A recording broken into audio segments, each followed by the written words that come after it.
오늘 여호와께 돌아가자라는 말씀의 주제를 가지고 함께 나눠보길 원합니다. 개인적으로 구약에 여러 39권의 책이 있는데 가장 흐뭇하게 처음부터 끝까지 재밌게 짧게 읽는 책이 바로 이 룻기서가 아닌가 싶습니다. 제가 영화를 자주 보지는 않지만 개인적으로 영화를 볼 때 나름의 기준이 있어요. 첫 번째 기준이 바로 무조건 해피엔딩이어야지 그 영화를 딱 봅니다. 결말이 너무 비극적이면 정말 저는 보고 싶지가 않더라고요. 시간도 돈도 이렇게 다 할애해서 영화를 보는데 보고 나서 기분이 너무 안 좋고 우울하고 또한 섬뜩하거나 그러면 괜히 봤다 꼭 후회를 하게 되더라고요. 이 루키는 한편에 이렇게 감동적인 예술 영화를 본 것처럼 문학적으로도 굉장히 아름답고 내용적으로도 굉장히 정성스럽게 기록된 책입니다. 그래서 루키를 읽을 때마다 이게 한편의 영화를 본 듯한 느낌을 주는데 그 이유가 바로 루키서의 50%가 다 대화체예요. 다 서로 이렇게 말하는 대화처로 가득 차 있기 때문에 누가 말을 하고 또 대화를 이어받고 이러기 때문에 영화를 본 듯한 느낌을 주기도 합니다.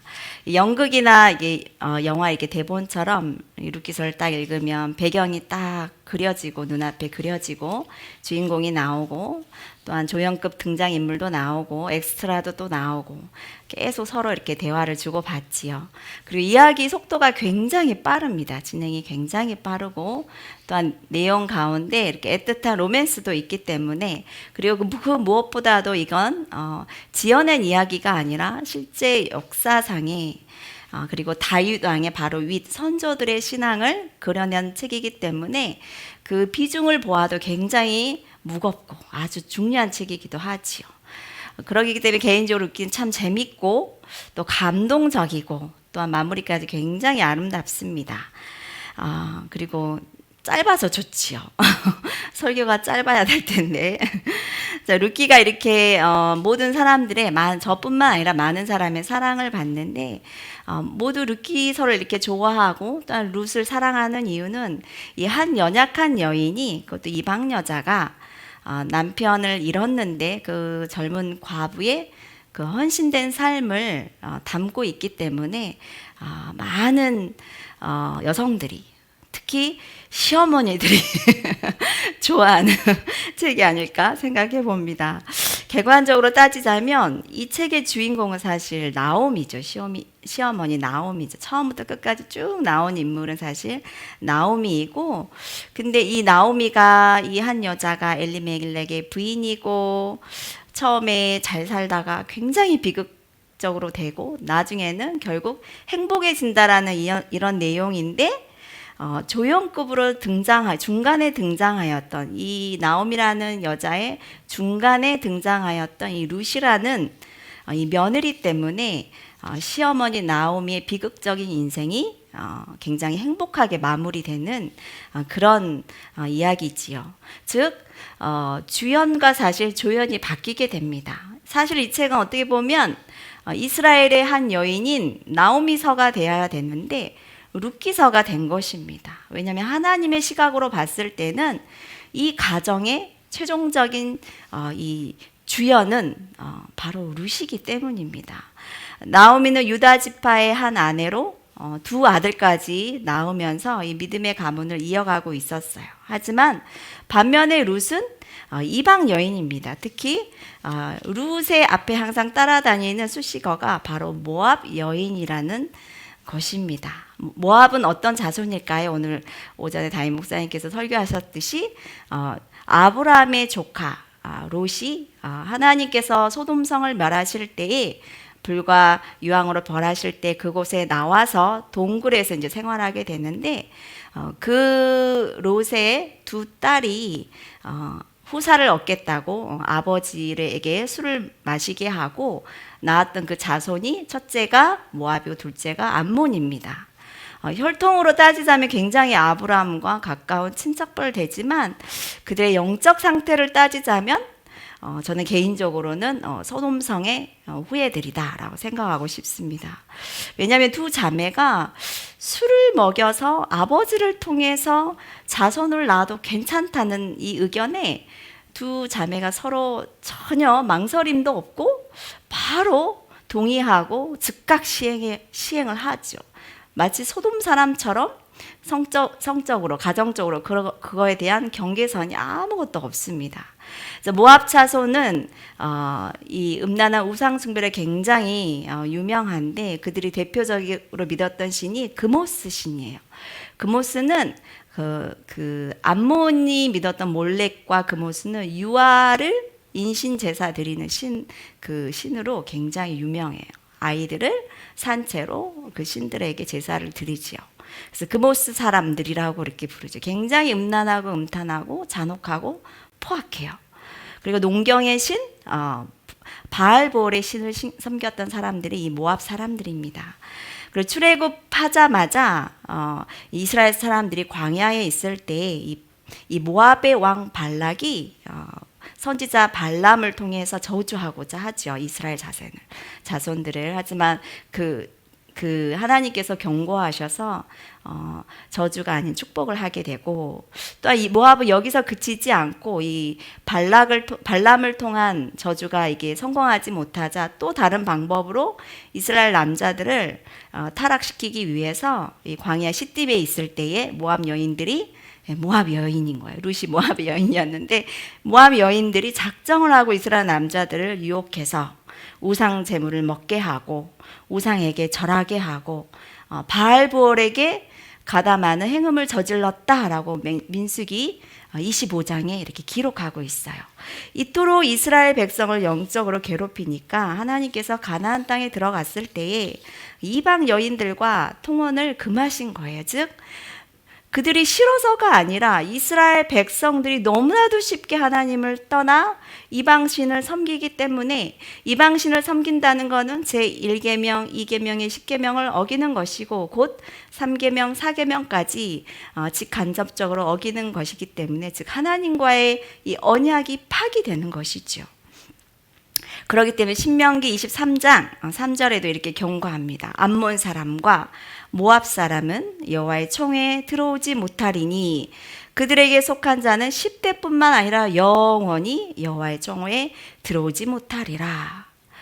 성경에 우상 숭배의 어떻게 보면 대표적인 이방 나라, 이 부정적인 꼬리가 달려있는 이 모압이라는 수식어가 룻의 이름 앞에 이렇게 졸졸졸졸 따라다니는 거예요. 이스라엘 사람들이 이 책을 읽는다면, 그 당시에 사람들이 읽는다면 부정적이고 더러운 이름인 거예요. 모압 여자 룻. 룻의 부모님은 이름조차도 거론되어 있지 않아요. 그냥 룻의 속에는 모압 여인이었다. 그게 전부 다예요. 그런데 이렇게 구약 성경에서 굉장히 배타적인 민족이었던 이 이스라엘 사람들이 이 이방 여인의 이름을 딴 성경책이 존재하는 것 자체가 너무나도 놀라운 거예요.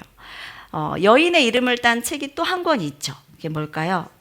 에스더서예요. 에스더는 제국의 여왕이 되죠. 아주 영광스러운 이름이기 때문에 어떻게 보면 너무나도 당연합니다.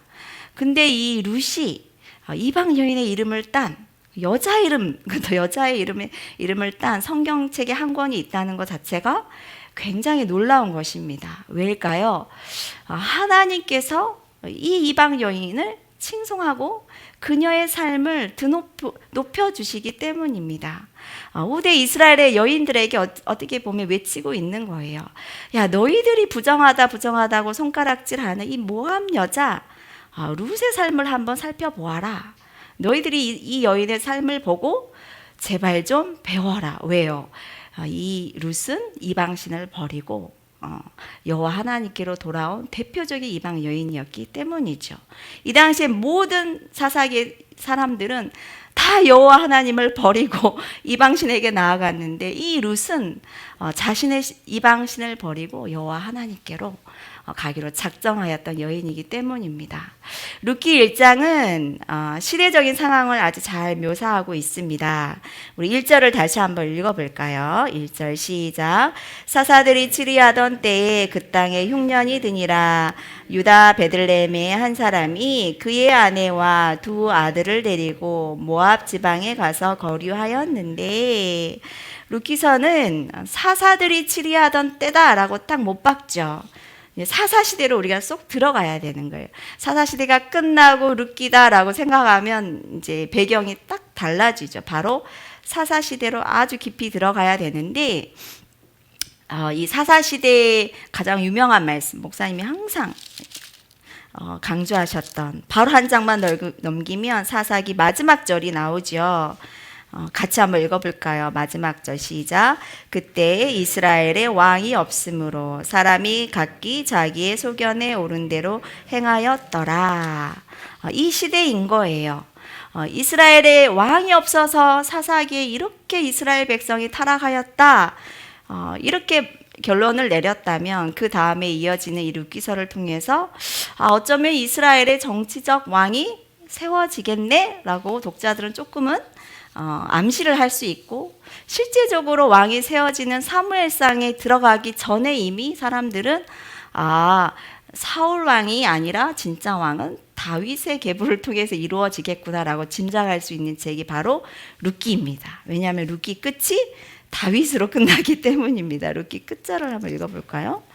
룻기서 끝 4장 22절 시작. 오벳은 이새를 낳고 이새는 다윗을 낳았더라.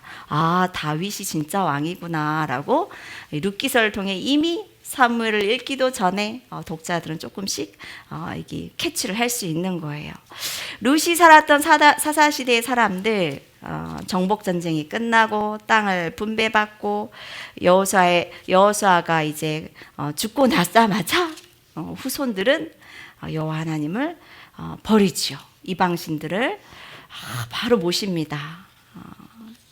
정말 담임 목사님 계속 말씀하시듯이 이스라엘의 왕 하나님을 버리고 자기 자신을 왕으로 삼아서 각기 자기 옳은 대로 자기가 왕이기 때문에 자기의 뜻대로 다 행하는 시절이 바로 사사시대입니다. 그야말로 죄의 악순환이지요. 하나님이 크게 들어서 사용하신 인물들이 모세와 또 여호수아, 이렇게 갈렙, 이런 인물들이 사실 사사시대에 없어요. 정말로 없습니다. 사사로 그나마 크게 사용되었던 인물들은 겁쟁이였던 기드온, 불량배였던 입다, 그리고 태어나기 전부터 나실인으로 태어난 삼손. 하지만 이들의 삶이 결코 좋지 않았어요. 그죠? 끝이 좋지 않았고 자신의 정욕과 쾌락을 추구했던 사람들이었어요. 사사라는 단어가 좀 아까운 단어입니다. 이들이 모두 그 구원자로서의 사사직을 수행했을 때는 강력하게 하나님의 영이 임해서, 정말 하나님의 영이 없었다면 이 사사직을 수행할 수 없는 그런 자들이었어요. 그나마 사사시대에는 여인들이 훌륭했습니다. 가나안의 왕 야빈의 철병거 900대를 두려워하지 않고 담대히 나아갔던 여선지자 드보라가 있었고, 그 다음에 시스라를, 군대장관 시스라를 정말 여기 말뚝으로 딱 죽였던 야엘이 있었죠. 그 두 여인이 가장 훌륭했고, 그 다음에 또 한 명이 또 누구일까요? 막 굴려보세요. 사사기에는 없어요. 사무엘상에 나오는 한나가 사무엘을 낳았죠. 사무엘을 드리죠. 한나가 사사시대에 그래도 칭찬받는 여인이고, 그리고 이스라엘의 여인들은 없고 오늘의 이방 여인 이 룻이 사사시대에 그나마 하나님께 칭찬을 받는 여인들입니다. 신앙의 암흑기는 여인들이 낳은 것 같아요. 우리 옆에 계신 권사님과 사모님들에게, 우리 아내님들에게 고백해 봅시다. 함께함이 영광입니다 라고 한번 고백해 보세요. 우리 한 번도 안 들리나요? 잠이 좀 깨셨으면 좋겠습니다.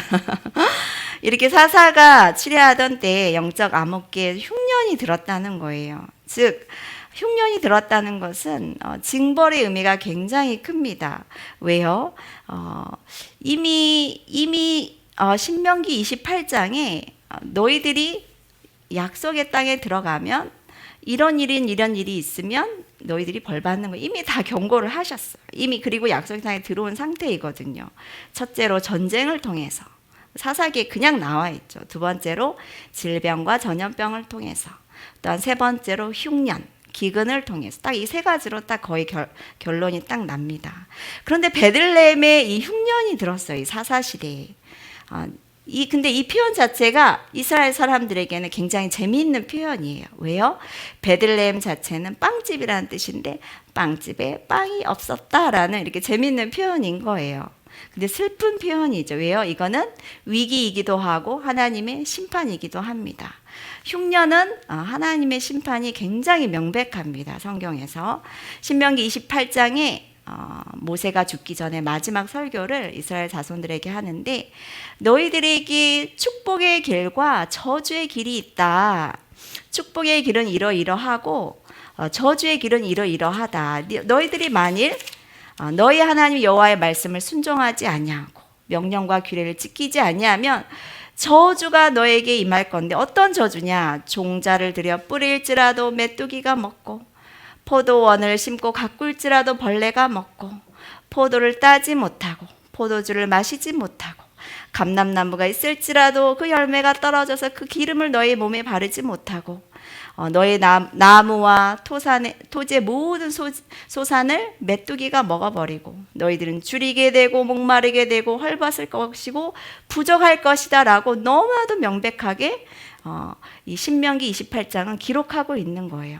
즉 사사들이 치리하던 시대에 전쟁과 흉년과 질병은 하나님이 어쩔 수 없이 당신의 말씀하셨기 때문에 내릴 수밖에 없는 징벌이신 거예요. 하지만 이 징벌을 내리신 이유가 분명하죠. 저주로 망해라가 아니라 빨리 너희의 하나님 여호와 너희의 참신이신 여호와 하나님께로 돌아오라는 강력한 메시지인 거예요. 정말로 자식 죽어라고 매를 때리는 부모가 없듯이 잘 되라고 매를 들잖아요. 하나님께서도 이 방법을 쓰실 수밖에 없는 것이지요. 근데 엘리멜렉 가문이 잘못된 선택을 했어요. 하나님께서 주신 약속의 땅, 가나안 땅, 그 정복 전쟁을 힘들게 해서 피 흘려서 얻은 그 땅을 너무나도 쉽게 등지고 기근이 있자 떠나버린 것입니다. 룻기서를 읽을 때 우리가 사사기 끝에 있기 때문에 지나고 우리가 룻기서를 읽기 때문에 사사기 끝에 이 일이 있었다라고 생각하지만 절대 아닙니다. 오히려 사사기 아주 초반에 있었던 일이 바로 이 룻기서예요. 그걸 어떻게 알 수 있냐면 마태복음 1장 5절을 보면 정확하게 알 수 있어요. 예수 그리스도의 족보에 대해서 나오는데 살몬이 라합에게서 보아스를 낳고 보아스는 룻에게서 오벳을 낳고 오벳은 이새를 낳고 다윗을 낳는데 즉 룻기의 후반부에 나오는 보아스가 라합의 아들인 거예요. 그러면 라합이 어떤 여인입니까? 기생 라합은 여리고 성에 있었던 그 여인인 거예요. 즉 라합이 살몬이라는 남자와 결혼하는데 여리고 성에 유일하게 살아남았던 이 여자가 이 살몬과 결혼한 살몬도 성인이었겠죠. 즉 광야 시대에 태어난 세대였고 라합과 이제 결혼을 하고 자녀를 낳아서 보아스가 있는 거예요. 그 보아스가 나중에 룻과 결혼하게 되기 때문에 이때 수명을 따지고 계산을 해보아도 정복하고 땅을 분배받고 한 3, 40년 안팎에 떠난 거예요. 이 엘리멜렉 가문이 수명을 50년으로 따졌을 때 이 보아스가 나이가 많은 걸로 성경은 나와요. 많아도 한 40년, 그렇죠. 수명이 50이라고 했을 때 40살에 결혼했다고 해도 그러면 10년 전으로 따지면 한 30년 정도 되어서 이 엘리멜렉 가정은 이 베들레헴 땅을 떠나버린 거예요. 자신들이 물려받은 땅, 약속의 땅의 그 귀함을 모르고 어려움이 닥치자 영적으로 무엇이 잘못되었나 그 본질을 보지 못하고 육적으로 바로 양식을 채워줄 그 모압 땅으로 가는 거예요. 믿음의 선조들은 이 약속의 땅, 가나안 땅을 들어오기 전까지 40년을 광야에서 방황했어야 했어요. 모세는 그렇게 수고하였지만 이 땅을 한 발도 못 디뎌보죠. 나중엔 드디어 보긴 해요. 변화산 사건에서 예수님과 함께 하였을 때, 그때 이제 신약 시대에 정말 실질적으로 모세가 그때 이제 정말로 그 땅을 들여보긴 하지만 구약 시대에는 들여보지 못한단 말이에요. 여호수아 장군은 그 세대는 정말로 피를 흘려서 전쟁을 치러서 이 땅을 차지하였는데, 이 전쟁 세대가 아닌 이 엘리멜렉은 이 약속의 땅을 너무나도 쉽게 잠시 떠날 수 있는 땅이다라고 생각한 것 같아요. 일단 처자식이 배고프니 일단 먹고 살자라는 명분 아래 베들레헴을 떠나 모압 지방으로 갑니다. 1절 끝에 보니까 모압 지방에 가서 거류하였는데 라고 끝나는 거 보니까 사실 잠깐 가려고 했던 것 같아요. 거류라는 뜻 자체가 잠시 머무는 거니까. 하지만 2절 끝에 보니까 모압 지방에 들어가서 거기 살더니로 끝나버립니다. 즉 잠깐 곡식 얻으러 단기적으로 갔지만 이 땅이 살아보니까 괜찮은 거예요. 그래서 완전 눌러서 앉아 살게 되고, 그뿐만 아니라 아들들이 하나님께서 금하셨던 이방 여인과의 이 결혼도 사실 시킵니다. 이게 이스라엘 땅에서 여인을 구해오는 것이 아니라 이 모압 여인과의 아들들 다 거기서 장가를 보내는데요.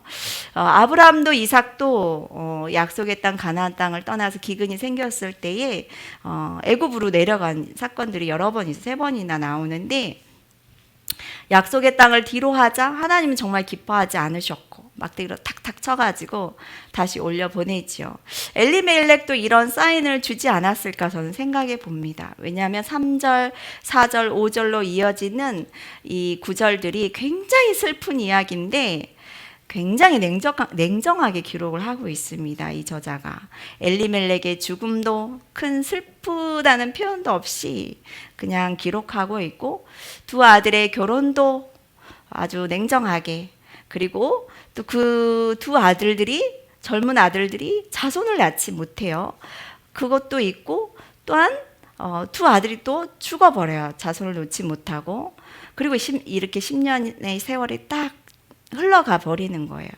저자는 정말 이렇게 독자로 하여금 이렇게 안 됐다, 불쌍하다, 딱하다라는 그런 여지를 남기지 않고 굉장히 냉정하게 짧게 탁 이 슬픈 시간, 10년이라는 이 슬픔의 시간을 아주 간단하게 기록을 해버립니다. 1절에서 5절은 굉장히 어두워요. 사사들이 치리한 때로 시작해서 남편이 죽고 두 아들이 죽고 그리고 나오미는 이제 두 며느리만 데리고 있는 거예요. 즉 3명의 과부만 남았다라고 이렇게 결론을 짓고 있습니다. 이게 이 엘리멜렉이 이 나오미가 잘한 선택인가 못한 선택인가에 대해서 이 저자는 잘했다 못했다 이런 말을 사실 붙이지 않아요. 하지만 우리는 결과로서 약속의 땅 베들레헴에 떠났을 때의 삶의 열매와 또한 베들레헴으로 다시 돌아갔을 때 이들의 삶의 열매를 보고 우리가 하나님이 이들의 삶을 어떻게 보시는가라고 우리는 스스로 그냥 짐작할 뿐이에요.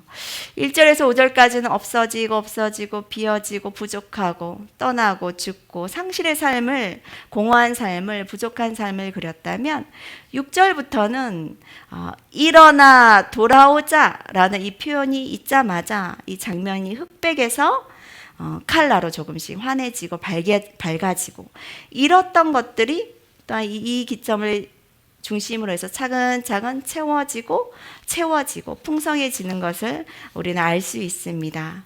나오미는 남편과 두 아들 어찌 보면 여인으로서의 삶의 전부인 모든 것을 잃고 그러고 보니 이제 약속의 땅, 하나님이 축복해 주신 그 땅 베들레헴의 소식이 이제야 들립니다.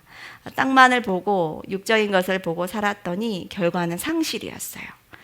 모든 것을 이제 잃어보니까 이제 하늘의 것을 구하게 되고 그 기쁜 소식을 이제 듣게 되는 거지요. 떡집에 베들레헴에 떡을 주셨다라는 이 소식을 듣고 벌떡 일어납니다. 나오미가 잘한 게 딱 한 가지인데 바로 이 6절에 1장 6절이에요. 아까 읽어봤지만 함께 읽고 말씀을 마무리하고자 합니다. 1절 1장 6절 시작. 그 여인이 모압 지방에서 여호와께서 자기 백성을 돌보시사 그들에게 양식을 주셨다 함을 듣고 이에 두 며느리와 함께 일어나 모압 지방에서 돌아오려 하여. 그렇습니다. 약속의 땅을 떠나서 상실을 겪었다면 다시 약속의 땅으로 돌아가는 것이 그게 정답입니다. 모든 것이 다시 돌아가는 게 사실 쉽지는 않아요. 왜요? 너무 많은 걸 잃었기 때문에 그 길은 사실 돌아가는 길은 쉽지 않아요. 하지만 그 되돌아가는 길이 좁고 고통스럽고 나 자신을 부인해야 되고 다른 사람들의 눈치가 보이지요. 그 뒷장면을 보면 그 베들레헴의 여인들이 나오미 보고 엄청 놀래잖아요. 조롱하는 소리가 사실 비웃는 소리가 들릴 거예요. 하지만 그럼에도 불구하고 우리가 선택해야 할 길이 바로 다시 여호와께로 돌아가는 거예요. 우리의 영의 양식을 채워주시고 공급해 주실 그 돌봄이 있는 그 땅, 베들레헴으로 가는 것이 그게 정답인 거예요. 이 정답을 알면서도 우리가 우리의 과거의 잘못된 과오를 인정하기가 부끄러워서 베들레헴으로 가지 못한다는 것은 더 어리석은 거죠. 그죠? 더 깊은 상실과 절망의 시간을 스스로 연장하는 것일 뿐입니다. 이 한 가정의 회복이 결과적으로 여호와께 돌아감으로 베들레헴에 돌아감으로 회복이 되었는데, 그렇다면 더 작게는 우리 개인의 삶도 우리가 개인이 겪고 있는 상실감, 고단함, 어떤 패배감이 이런 것이 있을 때 그거의 정답도 여호와께 돌아가는 거예요. 우리의 개인이 또한 가정이 그러하다면 우리의 사회와 우리의 민족과 우리나라도 이 정치 경제적인 위기 앞에 분열과 혼돈과 이 어려움 앞에 해결 방법이 똑같아요. 여호와께 돌아가는 것이지요. 육이 강건하려면 영이 강건해야 돼요. 사도 바울이 이야기한 것처럼 너의 영혼이 잘됨 같이 범사가 잘되고 강건하길 원하노라. 우리의 영혼이 살아야 우리의 영혼을 담고 있는 육체도 강건하여지고 우리가 범사의 그 모든 일에 감사할 수 있는 거예요. 이 성경적 가르침을 우리가 마음에 잘 새기고 올 한해도 우리의 영의 양식을 공급해 주는 베들레헴, 즉 여호와께 돌아가는 여러분의 삶이 다 되길 소망합니다.